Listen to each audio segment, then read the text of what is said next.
Hi all. ലോകത്ത് ഇന്ന് സംഭവിച്ചുകൊണ്ടിരിക്കുന്ന പ്രധാനപ്പെട്ട മാറ്റങ്ങളെപ്പറ്റി നമ്മൾ കഴിഞ്ഞ വീഡിയോയിൽ സംസാരിച്ചിരുന്നു.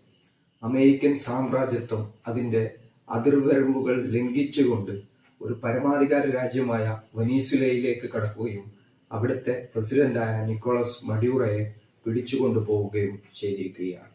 മറുഭാഗത്ത് ഇസ്രായേൽ ഇറാനെതിരെയുള്ള വളരെ വലിയ സന്നാഹങ്ങൾ ഒരുക്കിക്കൂട്ടുന്നു. ഇറാനാണെങ്കിൽ വെനസുല പോലെ തന്നെ അമേരിക്കയെയും ഇസ്രായേലിനെയും വർഷങ്ങളായി എതിരിട്ടുകൊണ്ടിരിക്കുന്ന ഒരു രാജ്യമാണ്. വെനസുലയെ പോലെ തന്നെ ഉപരോധങ്ങളാൽ ഈ സാമ്രാജ്യത്വ ശക്തികളുടെയും അതുപോലെ തന്നെ ലോകത്തിലെ വൻകിട രാജ്യങ്ങളുടെയും ഉപരോധത്താൽ വലിഞ്ഞുമുറുകുന്ന ഒരു രാജ്യമാണ്. പക്ഷേ 40 വർഷത്തോളമുള്ള അവരുടെ ചരിത്രത്തിൽ ഈ ഉപരോധങ്ങളെ അതിജീവിക്കാൻ അവർക്ക് സാധിച്ചിട്ടുണ്ട്. എങ്കിലും ഇനിയുള്ള ദിവസങ്ങളിൽ എന്ത് സംഭവിക്കുമെന്ന് കണ്ടറിയേണ്ട കാര്യമാണ്. പ്രധാനമായിട്ടും നേരത്തെ ഹമാസ് തുടങ്ങിവെച്ച തൂഫാനും അക്സയും ഇസ്രായേലിനെതിരെയുള്ള ചെറുത്തുനിൽപ്പ് പോരാട്ടങ്ങളും അതിനെ ഇറാൻ പിന്തുണക്കുകയും ചെയ്തതോടുകൂടിയിട്ടാണ് ഇറാനെതിരെയുള്ള ഇസ്രായേലി ആക്രമണങ്ങൾക്ക് തുടക്കം കുറിച്ചത്. ആ രാജ്യത്ത് ചെന്നുകൊണ്ട് അവരുടെ ഇടയിൽ നിന്ന് പ്രവർത്തിച്ചുകൊണ്ട് ചാരന്മാരെ ഉണ്ടാക്കിയെടുത്ത് ആ രാജ്യത്തെ സൈനിക മേധാവികളെയും ശാസ്ത്രജ്ഞരെയും അതുപോലെ തന്നെ അവിടുത്തെ രാഷ്ട്രീയ നേതൃത്വത്തെയും ഒക്കെ വധിക്കുക എന്നുള്ള ഒരു ശൈലിയാണ് ഇസ്രായേൽ ഇറാനെതിരെ സ്വീകരിച്ചിരുന്നത്. അമേരിക്ക മറുഭാഗത്ത് അമേരിക്കൻ സംവിധാനങ്ങൾ മുഴുവൻ ഇസ്രായേലിനൊപ്പവും ആയിരുന്നു. അതുകൊണ്ട് തന്നെ ലോകക്രമത്തെ നിയന്ത്രിച്ചു കൊണ്ടിരിക്കുന്ന രണ്ട് പ്രബലമായ ശക്തികൾ ഇസ്രായേലും അതോടൊപ്പം തന്നെ അമേരിക്കയും മറ്റ് അറേബ്യൻ രാജ്യങ്ങൾ പ്രത്യേകിച്ചും ഈ ഇസ്രായേൽ ഇത്രയും വലിയ അതിക്രൂരമായ ആക്രമണങ്ങൾ ഗസയിൽ നടത്തിയിട്ട് പോലും അതിനെതിരെ പ്രതികരിക്കാനോ ഏതെങ്കിലും രീതിയിലുള്ള മറ്റുള്ള കാര്യങ്ങളിലേക്കോ പോയിട്ടില്ല എന്നുള്ളത് ഒരു യാഥാർത്ഥ്യമാണ്. അപ്പോഴും ഇറാനാണ് അതിനെതിരെ ഏതെങ്കിലും രീതിയിലുള്ള പ്രതിപ്രവർത്തനങ്ങൾ നടത്തിയിട്ടുള്ളത്. അതുകൊണ്ട് തന്നെ നിലവിലുള്ള ലോക സാഹചര്യത്തിൽ വെനീസുലയിൽ സംഭവിച്ചിട്ടുള്ള കാര്യങ്ങൾ വെച്ച് പരിശോധിക്കുമ്പോൾ അടുത്ത ലക്ഷ്യം ഇറാനാണെന്ന് കൃത്യമായിട്ട് പറയേണ്ടി വരും. ഇറാനിൽ സംഭവിച്ചുകൊണ്ടിരിക്കുന്ന കാര്യങ്ങൾ വളരെ കൃത്യമാണ്. അവിടെ ജനങ്ങൾ വലിയ രീതിയിലുള്ള സാമ്പത്തിക പ്രതിസന്ധി അനുഭവിക്കുന്നുണ്ട്.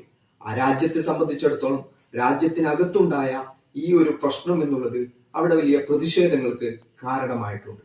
ഈ പ്രതിഷേധങ്ങൾ ഉപയോഗപ്പെടുത്തിക്കൊണ്ട് നിലവിൽ അവിടെ ഭരണത്തിലുള്ള ഖാമിനിയുടെ നേതൃത്വത്തിലുള്ള ഭരണകൂടത്തെ ഇല്ലാതാക്കുക എന്നുള്ള തന്ത്രമാണ്, അല്ലെങ്കിൽ ആ ഒരു കാര്യമാണ് ഇസ്രായേലും അമേരിക്കയും മുമ്പോട്ട് വെക്കുന്നത്.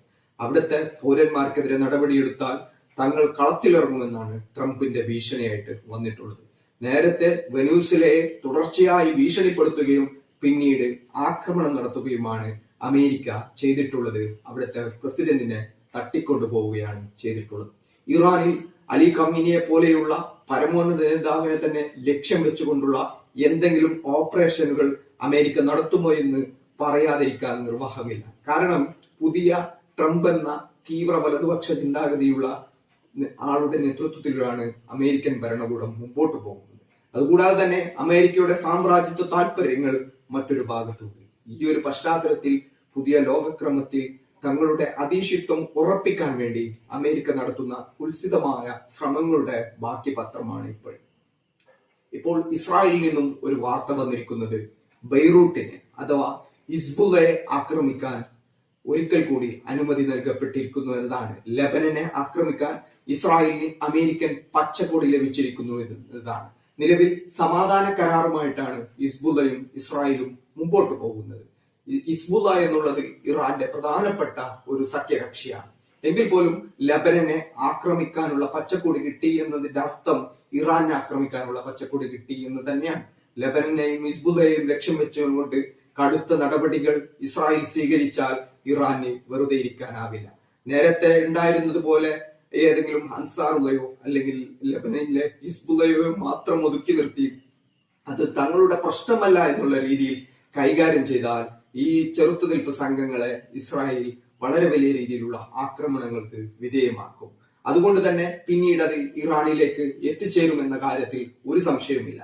അതുകൊണ്ട് തന്നെ ഇറാൻ ഇപ്പോൾ മറുതന്ത്രങ്ങൾ മെനയേണ്ട സമയമാണ്, അല്ലെങ്കിൽ മറിച്ചുള്ള കാര്യങ്ങൾ ചിന്തിക്കേണ്ട സമയമാണ്. വളരെ വലിയ ലോകത്തിലെ വൻകിട ശക്തികളോട് നേരിട്ട് ഏറ്റുമുട്ടിക്കൊണ്ട് ഒരു വിജയം കൈവരിക്കാൻ ഇറാന് സാധിക്കുമോ എന്നുള്ള ചോദ്യം അവിടെ പ്രസക്തമാകുന്നുണ്ട്.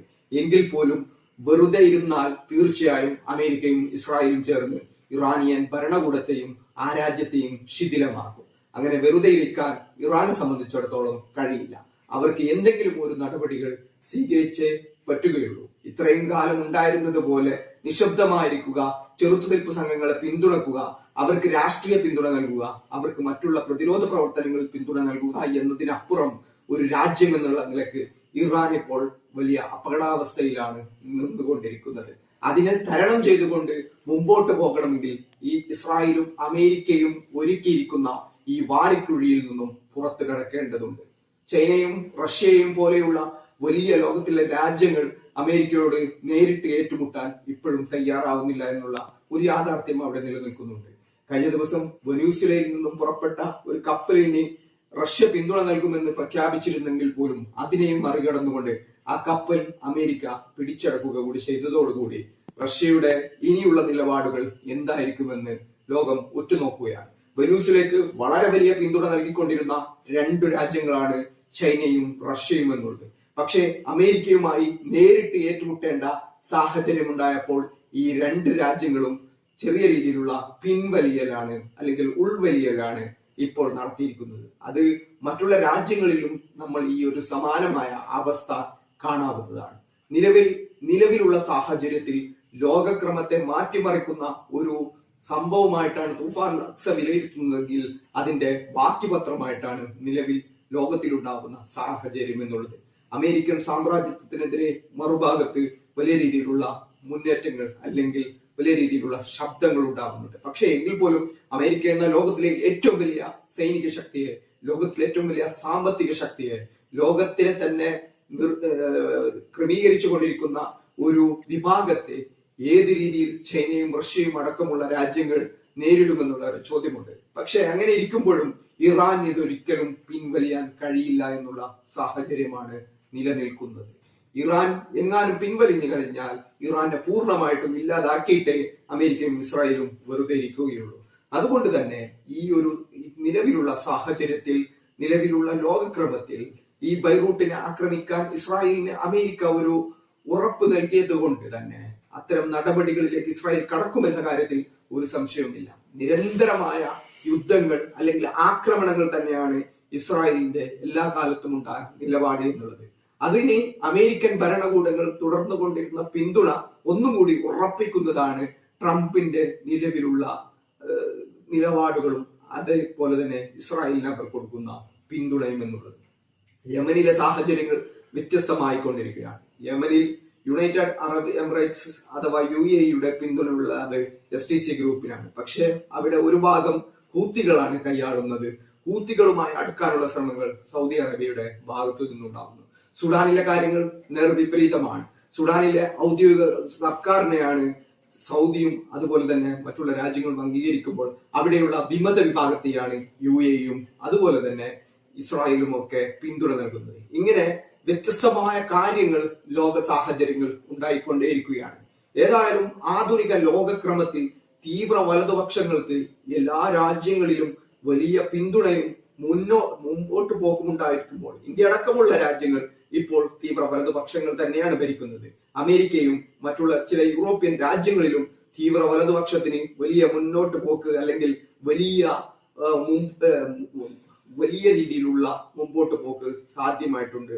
വലിയ രീതിയിലുള്ള ഓരോ രാജ്യങ്ങളിലും അവർക്ക് മുന്നേറ്റം ഉണ്ടാക്കാൻ സാധിച്ചിട്ടുണ്ട്. അതുകൊണ്ട് തന്നെ സമാധാനത്തിനുള്ള ശ്രമങ്ങൾ ലോകത്ത് കുറഞ്ഞുകൊണ്ടേയിരിക്കുകയാണ്. UN അടക്കമുള്ള അന്താരാഷ്ട്ര സംവിധാനങ്ങൾ ഉണ്ടെങ്കിൽ പോലും അത് പേപ്പറിൽ മാത്രം ഒതുങ്ങുന്ന ഒരു കാര്യമാണ് സംഭവിച്ചുകൊണ്ടിരിക്കുന്നത്.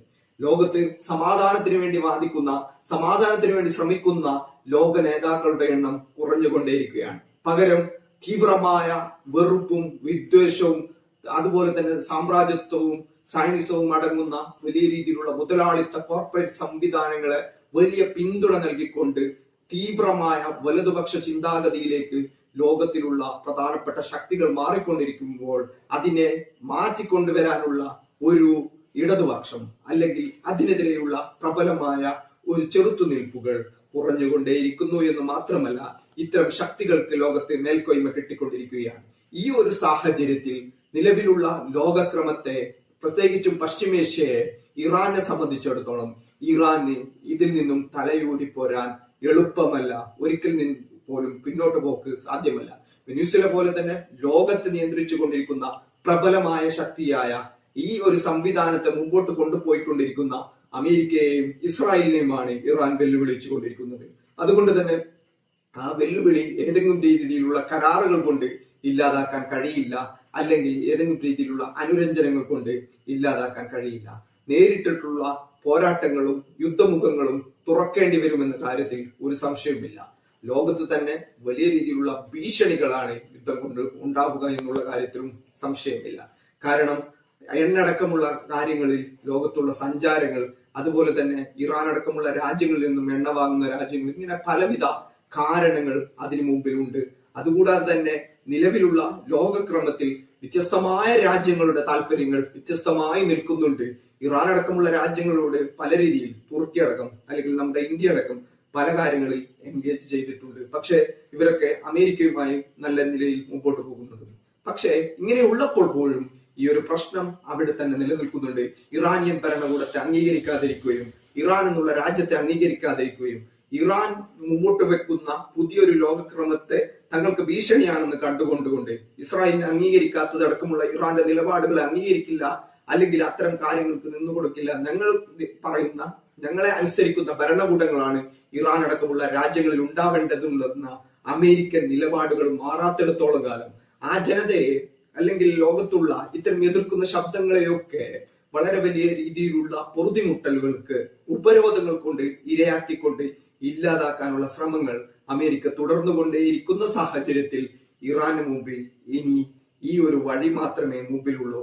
ഈ ഒരു അമേരിക്കൻ അധിനിവേശത്തിനെതിരെ, അമേരിക്കൻ സാമ്രാജ്യത്തിനെതിരെ അവർക്ക് മുമ്പിൽ പൊരുതുക എന്നുള്ളതായ മറ്റൊരു വഴിയുമില്ല. അല്ല എങ്കിൽ വെനസ്വേലയിൽ സംഭവിച്ചതുപോലെ ഇറാനിലും അവരുടെ നിലവിലുള്ള ഭരണത്തിന് അന്ത്യമാവുകയാണ് ചെയ്യുക.